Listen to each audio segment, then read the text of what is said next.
धीरे धीरे बैठो रे मन,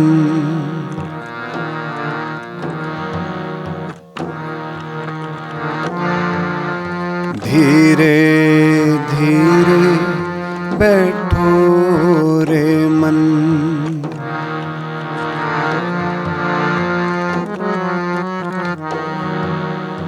धीरे धीरे बैठो रे मन।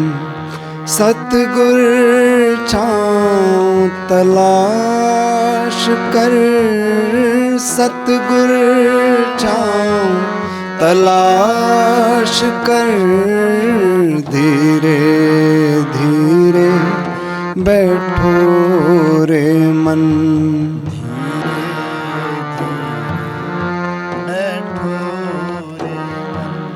सतगुर छाँव तलाश कर, सतगुर छाँव तलाश कर, क्यों फिरता है मारा मारा,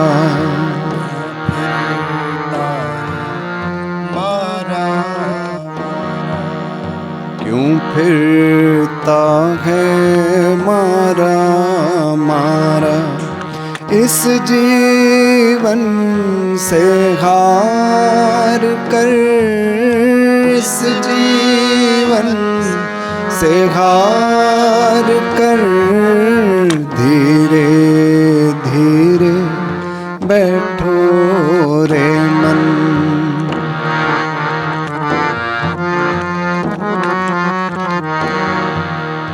धीरे धीरे बैठो रे मन,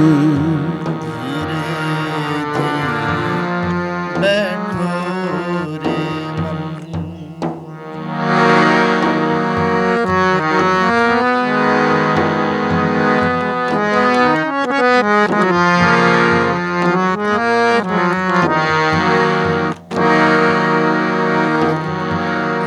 इस दुनिया की रीत निराली, सुख केवल विश्वास है, सुख केवल विश्वास है। इस दुनिया की रीत निराली, सुख केवल विश्वास है, विश्वास है। पल पल छाते काले बादल, दुख की ही हर श्वास है, दुख की ही हर श्वास है।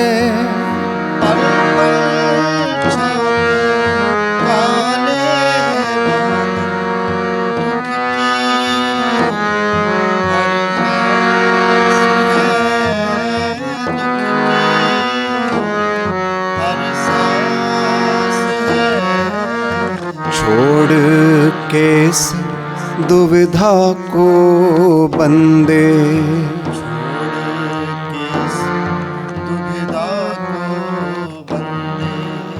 भज ले राम और प्यार कर, भज ले राम और प्यार कर, धीरे धीरे बैठो रे मन।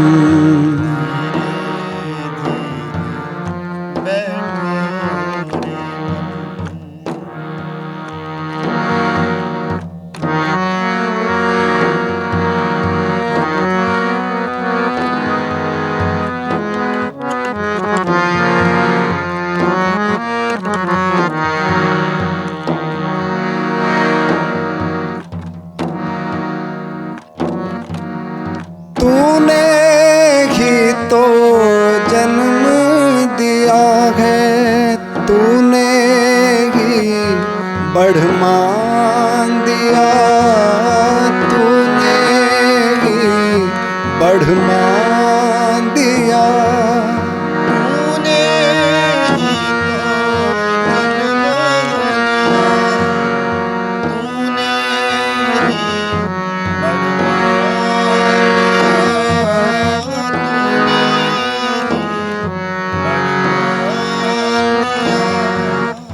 इस जीवन का ताना बाना तूने ही भगवान दिया, तूने ही भगवान दिया। इस जीवन का ताना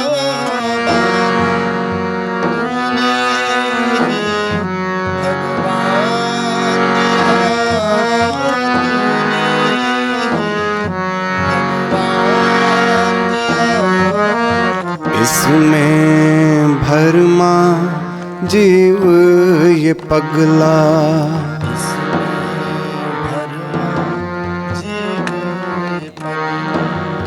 इसमें भरमा जीव ये पगला, बैठा तुझे विसार कर, बैठा तुझे विसार कर, धीरे धीरे बैठो रे मन।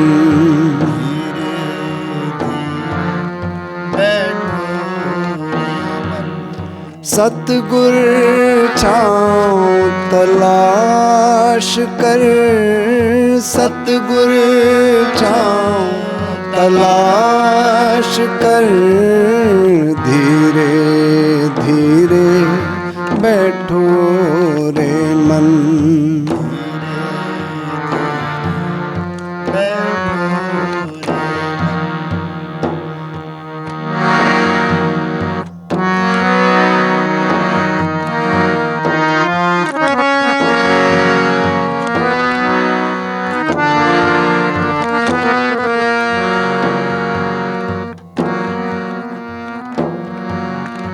इस जीवन से क्या है पाया, इसका किया हिसाब कभी, इसका किया हिसाब कभी। इस जीवन से क्या है पाया, इसका किया हिसाब कभी, इसका किया हिसाब कभी। हर पल शिकवा और शिकायत इसकी है बस छाप भी, इसकी है बस छाप भी। हर पल शिकवा और शिकायत इसकी है बस छाप भी, इसकी है बस छाप भी। अब क्यों समय गवाए बंदे। अब तो समय गवाए बंदे। अब क्यों समय गवाए बंदे।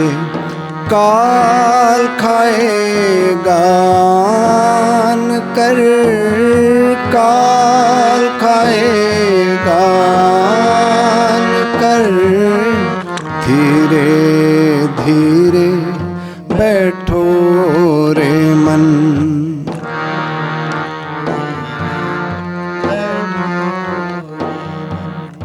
धीरे धीरे बैठो रे मन। सतगुर छाँव तलाश कर, सतगुर छाँव तलाश कर। क्यों फिरता है मारा मारा।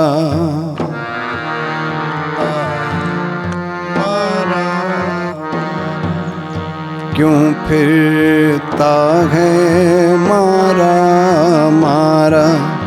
इस जीवन से हार कर, इस जीवन से हार कर।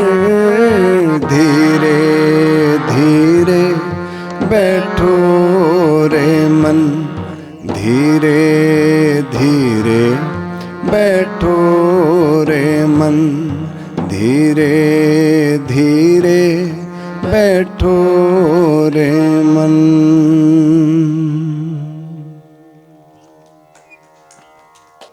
और सुनना है।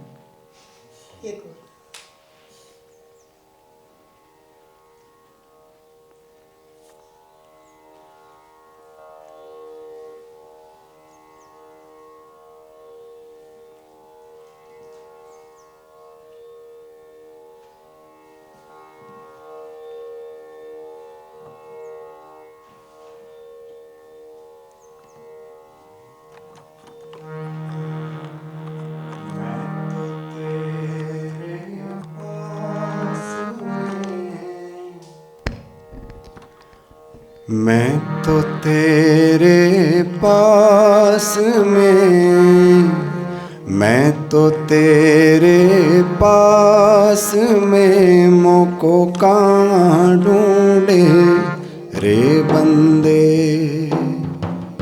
मैं तो तेरे पास में, मैं तो तेरे पास में। मोको कहाँ ढूंढे रे बंदे। मैं तो तेरे पास में, मैं तो तेरे पास में। मोको कहाँ ढूंढे रे बंदे। मैं तो तेरे पास में, मैं तो तेरे पास में। मुझको कहाँ ढूंढे रे बंदे।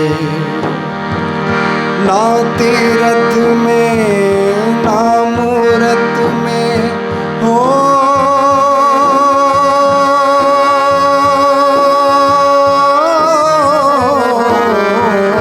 ना तीरथ में ना मूरत में। ना एकांत निवास में, ना मंदिर में ना मस्जिद में हो।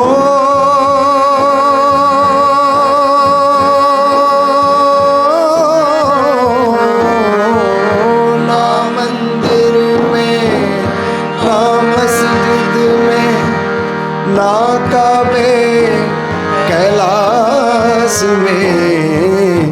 मैं तो तेरे पास में, मैं तो तेरे पास में। मुझको कहाँ ढूंढे रे बंदे। मैं तो तेरे पास में, मैं तो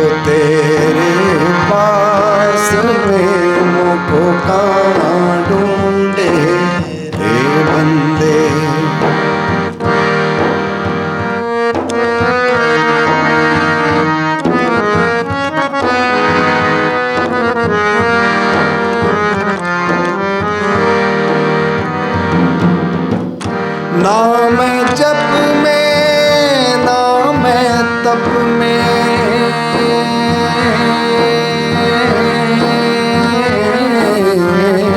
ना मैं जप में ना मैं तप में, ना मैं व्रत उपवास में, ना मैं क्रिया कर्म में रहता,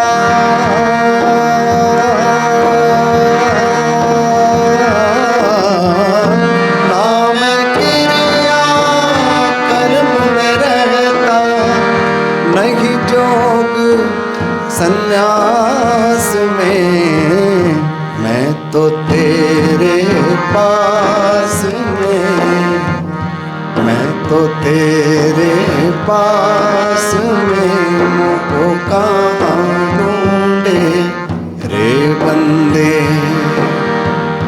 मैं तो तेरे पास में, मैं तो तेरे पास में, मुझको कहाँ ढूंढे रे बंदे।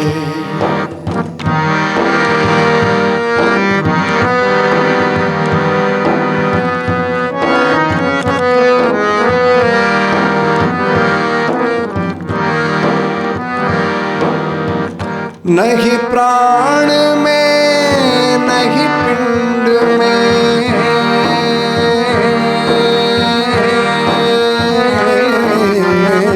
नहीं प्राण में नहीं पिंड में, ना ब्रह्मांड आकाश में, ना मैं प्रकृति प्रवर गुफा में,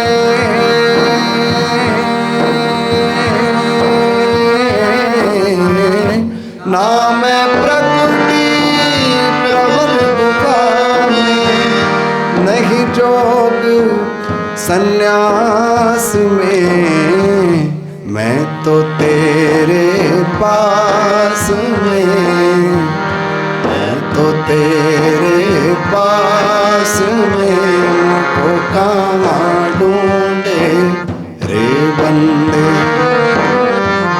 मैं तो तेरे पास में, मैं तो तेरे पास में, मुझको कहाँ ढूंढे रे बंदे।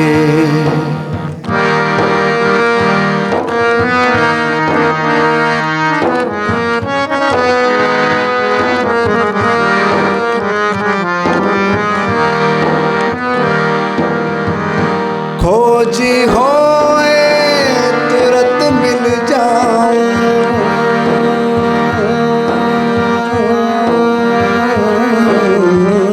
खोजी होए तुरंत मिल जाऊं, एक पल की तलाश में, कहत कबीर सुनो भाई साधो, मैं तो हूँ विश्वास में, मैं तो हूँ विश्वास में, मैं तो हूँ विश्वास में, मैं तो हूँ विश्वास में, मैं तो हूँ विश्वास में, मैं तो हूँ विश्वास में।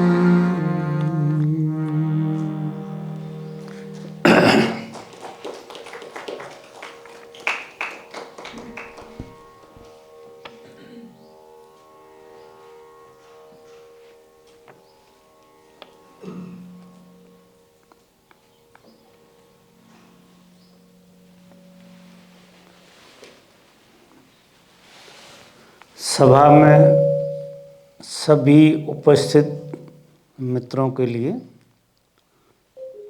बहुत बहुत अभिनंदन, स्वागत।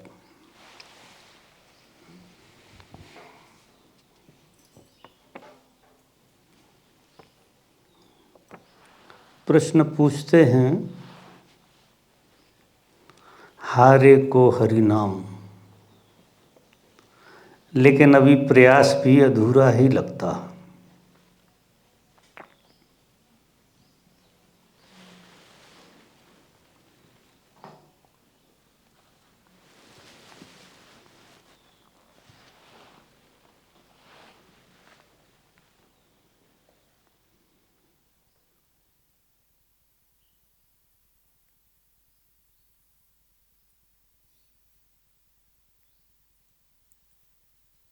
प्रश्नकर्ता ने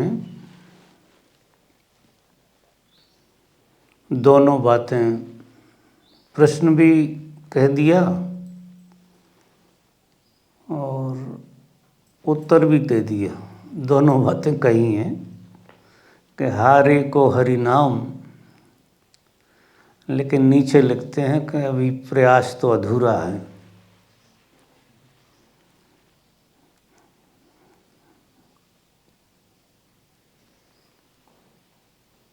जब तुम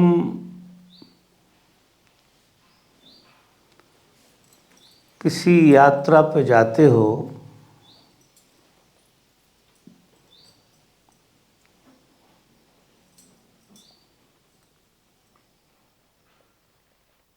तो किसी मंजिल पे पहुंचते हो और मंजिल पे जाके तुम विश्राम करते हो। धर्म की यात्रा में मंजिल नहीं है। ऐसा नहीं है कोई गोल कि तुम किसी गोल पर पहुंच जाओगे और तुम्हें पता लग जाएगा कि यात्रा पूरी हो गई। ऐसा धर्म की दुनिया में नहीं।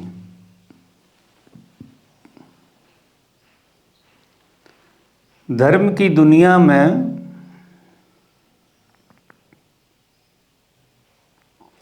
पूर्ण रूप से थक जाना ही मंजिल है। जब कोई साधक इस यात्रा को करते करते इतना थक जाता है कि वो चाहे तो भी एक कदम आगे नहीं उठा सकता, इतना थक गया। और जो थक जाता है वो गिर जाता है, क्योंकि अगर खड़ा है तो थका नहीं है।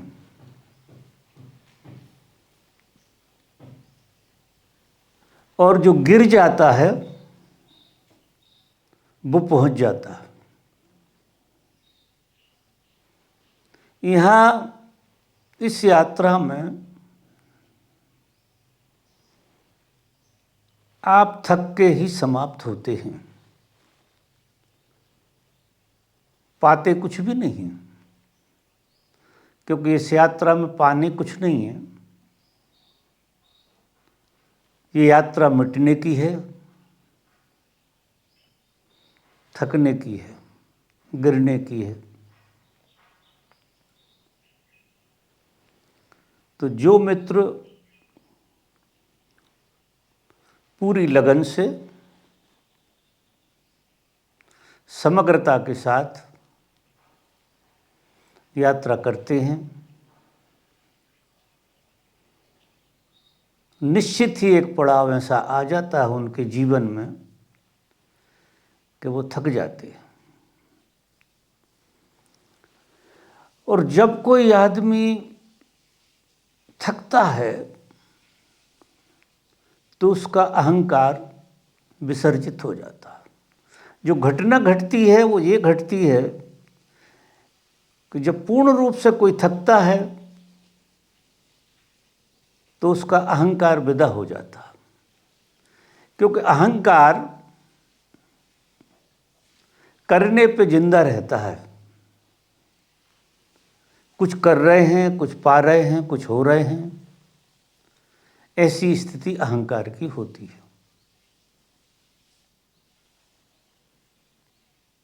जब थक जाते हैं, हार जाते हैं, तो हारे का हरि नाम, फिर करने को कुछ नहीं होता, होने को कुछ नहीं होता, पाने को कुछ नहीं होता, लेकिन हरि नाम प्रकट हो जाता है। जो यात्रा ही नहीं करते हैं वो तो थकेंगे भी कैसे, लेकिन जो यात्रा करते हैं वो निश्चित थकते हैं। तो जब तक आपको यात्रा करते रहने हैं, जब तक आपसे यात्रा होना बंद हो जाएगी, आप गिर जाएंगे, थक जाएंगे। और थकना किसी जगह पे पहुंचने का इशारा है, क्योंकि वहाँ तुम हार जाते हो। हमको हमसे ही हारना है, हम हमसे ही लड़ रहे हैं, हम हमको ही जीतना चाहते हैं। ये अहंकार बड़ी अद्भुत चीज का नाम है, जो स्वयं स्वयं से लड़ता रहता है, खुद खुद के साथ लड़ाई करता है। लेकिन तुमसे कोई जीत नहीं सकता है। अहंकार चाहे कि तुमसे जीत जाए, अगर तुम खड़े ही रहे, खड़े ही रहे, खड़े ही रहे, तो वो कितना ही लड़ता रहे,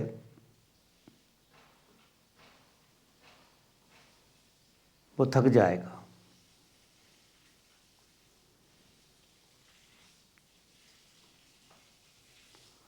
उसके लिए तुम्हारे भीतर से सारी वासनाएं विदा हो जाना चाहिए, क्योंकि जब तक वासनाएं हैं तब तक अहंकार थकता नहीं है, उनसे खेलता है। उसके लिए वासनाएं खिलौने हैं। वासनाएं समझपूर्वक जिंदगी जीने से विदा होती हैं, और समग्र ऊर्जा जब साधना में लग जाती है तो वासना के लिए ऊर्जा ही नहीं बचती है। जब वासना को ऊर्जा नहीं बचती तो अहंकार मनोरंजन किससे करेगा। अहंकार को जैसे ही मनोरंजन के साधन खत्म हो जाते हैं, वैसे ही थकना शुरू हो जाता है। हम फिर क्रिया शून्य हो जाते हैं, और सारे ध्यान की पद्धतियां क्रिया शून्यता की तरफ ले जाती हैं। तुम हो बिना किसी क्रिया के,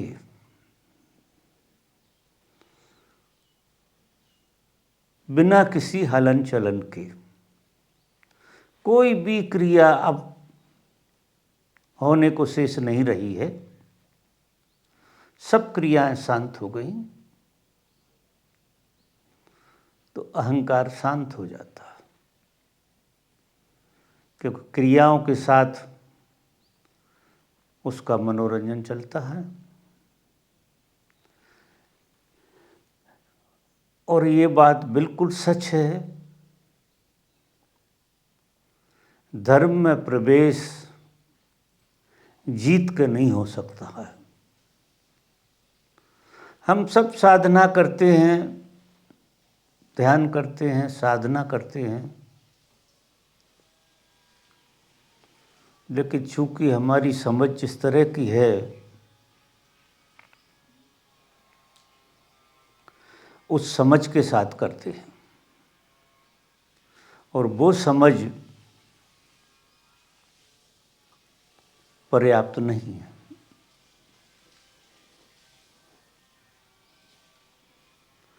अगर कोई सदगुरु को बहुत अच्छे ढंग से सुनता है, बहुत अच्छे ढंग से, पूरी समग्रता से,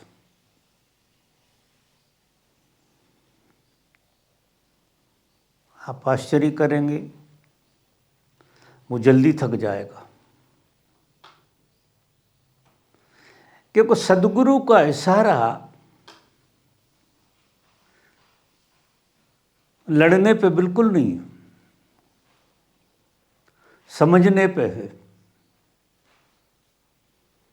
जो तुम कर रहे हो, जो भी,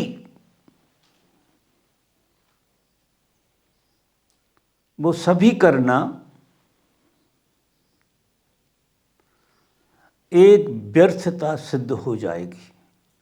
इवन ध्यान साधना भी, अगर आप सदगुरु को सुन रहे हैं, बड़ी समग्रता से सुन रहे हैं, तो ध्यान साधना भी आपको ऐसा लगेगा ये भी अहंकार का मनोरंजन है। क्योंकि एक टारगेट दे दिया अहंकार के लिए कि ध्यान करो। अब ध्यान हो रहा है, कर रहे हैं आप ध्यान, और उस बात पे ध्यान नहीं दे रहे हैं जो सदगुरु इशारा करते हैं कि सभी क्रियाएं, चाहे संसारी हो चाहे आध्यात्मिक हो, ये सभी हमको थकाने के लिए होती हैं। देर अबेर हम थक जाते हैं। जितनी अच्छी समझ, इसमें मापदंड कुछ अलग ढंग का है, उस तरह की थकान का इशारा नहीं है इसमें कि चल चल के थक गए। चल चल के तो तुम जिंदगी भर थक ही नहीं सकते, लेकिन समझ समझ के थक सकते हो। इसमें समझ थकाती है। जितनी अच्छी समझ तुम्हारे भीतर पैदा होती है, उतने जल्दी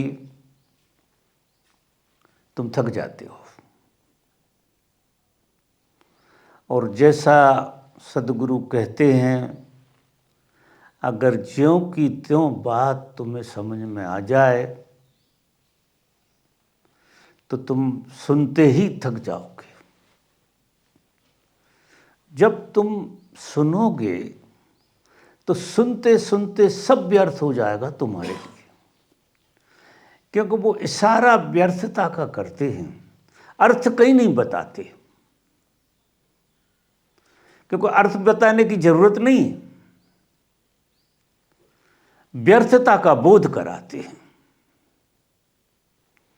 और जैसे ही व्यर्थता का बोध होता है,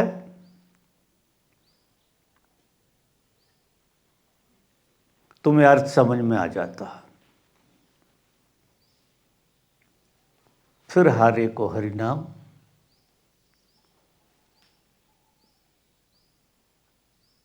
फिर तुम्हारे और हरि के बीच में किसी भी तरह की बाधा नहीं रहती। अगर बाधा मान के चलोगे तो हटाना पड़ेगी, हटाने के लिए बहुत श्रम करना पड़ेगा, और श्रम करने में अहंकार जिंदा रहेगा।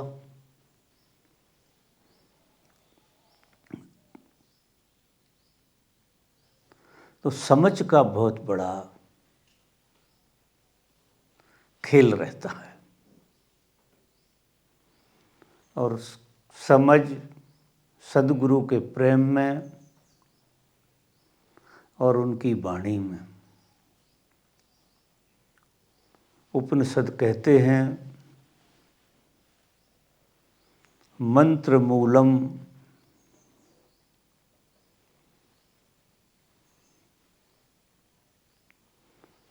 गुरुवाणी।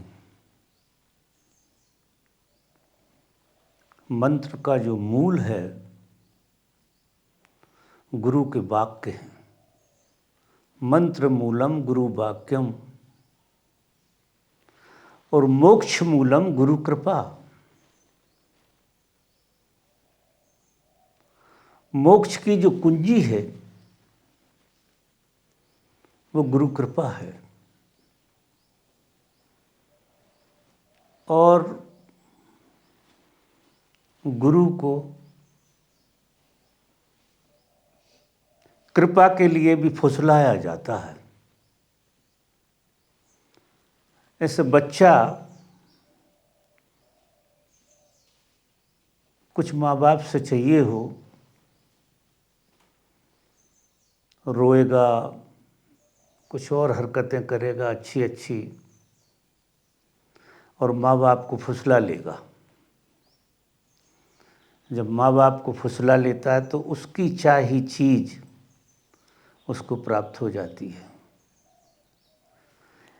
धर्म की सारी कीमियाँ गुरु को फुसलाना है, और वो हैं कि किसी चीज़ के माध्यम से तुम उन्हें नहीं फुसला सकते हो। उनको तो तुम सर्वस्व अर्पण कर दो, तुम्हारा अस्तित्व, तो वो कृपा बरसाते हैं।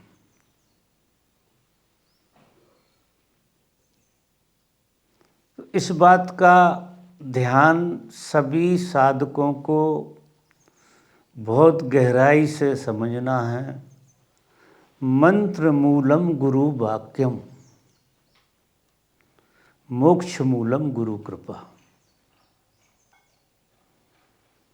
वो क्या कहते हैं?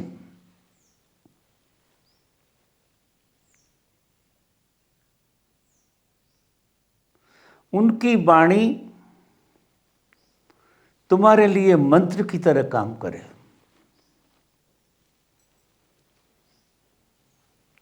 और उनकी कृपा तुम्हारे मोक्ष का द्वार खोल दे।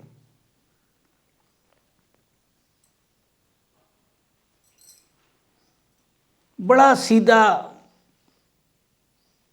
खेल है ये, लगता बड़ा जटिल है कर्ता बुद्धि के कारण। अहंकार अपने को हमेशा दरवाजा पे खड़ा कर लेता है, ना गुरु की वाणी प्रवेश कर पाती, ना गुरु की कृपा प्रवेश कर पाती है। दोनों को बाहर बाहर समझ लेता है और तुम्हें भ्रम में डाले रहता है कि तुमने समझ लिया, तुमने सुन लिया, तुमने समझ लिया।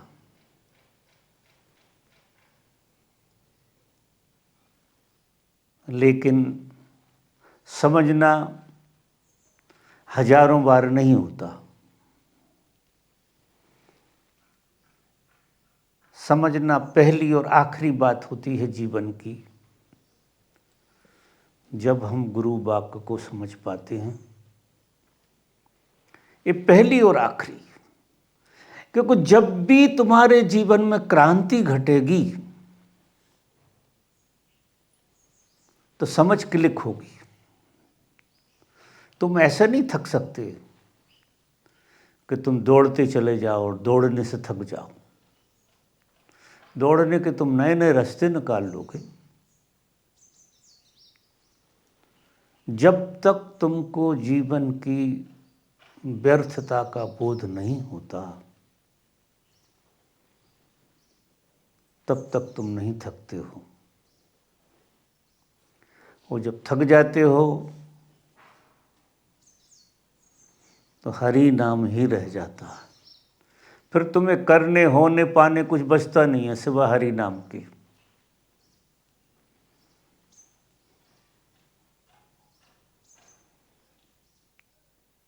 और तुम जो सोचते हो तुम वही होते हो।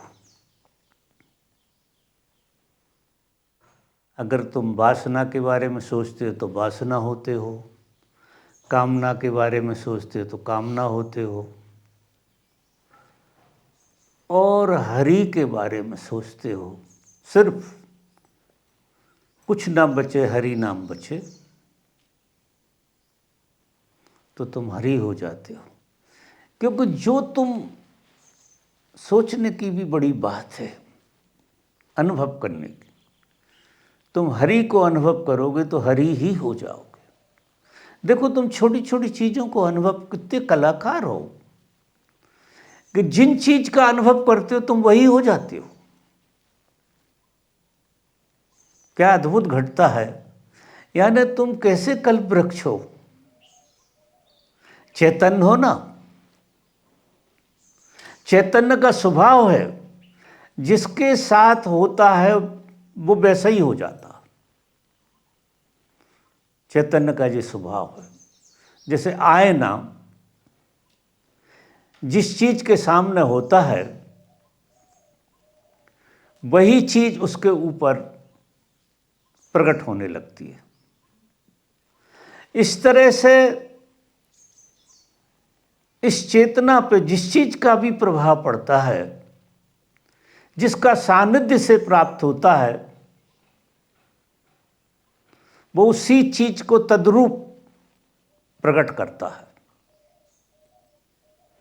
और हम एक ऐसे भ्रम को जीने लगते हैं, क्योंकि चेतना के पर्दे पे जो चीज आएगी, चेतना के प्रभाव के कारण वही सत्य लगेगी। हम हर चीज को सत्य मानते जाते हैं, और चेतना के पर्दे से जब वो चीज उतरती है तो उसका कोई मूल्य नहीं होता, वो निर्मूल हो जाती है। फिर कोई दूसरी चीज चेतना के पर्दे पर प्रकट होने लगती है, उसका सानिध्य चेतना को मिल जाता है, और वो चीज सच मालूम होती है। और कभी बोध से ये चीज देखते नहीं हैं, समझने की कोशिश नहीं करते हैं कि कल ये चीज सच थी, आज पता नहीं कहाँ गई, आज तो कोई और ही चीज सच हो रही है। गुरु कहते हैं जो चीज परिवर्तित हो जाए तुम्हारे चेतना के पर्दे से, वो तुम नहीं। जो चीज तुम्हारे चेतना के पर्दे पर शाश्वत हो जाए वही सत्य है। अब शाश्वत जो है, आईने के पर्दे पे खाली आईना हो सकता है, उसको किसी का सानिध्य ना मिले। चेतना के पर्दे पे जब किसी का सानिध्य नहीं मिलता है, चैतन्य बिल्कुल कोरा और खाली होता है,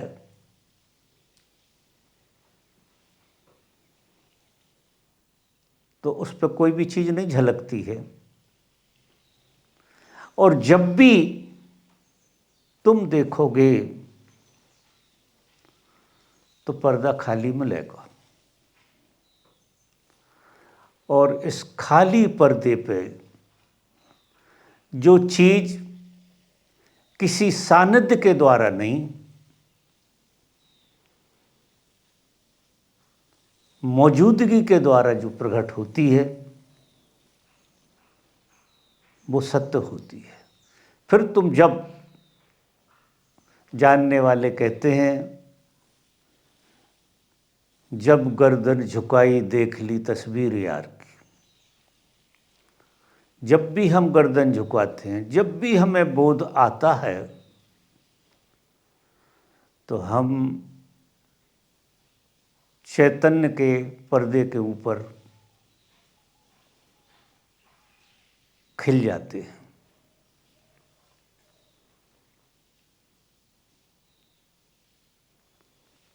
तो जिनने भी पूछा है, किस संदर्भ में पूछा पता नहीं, लेकिन चेतना के दर्पण पे अगर हरि का नाम आ जाए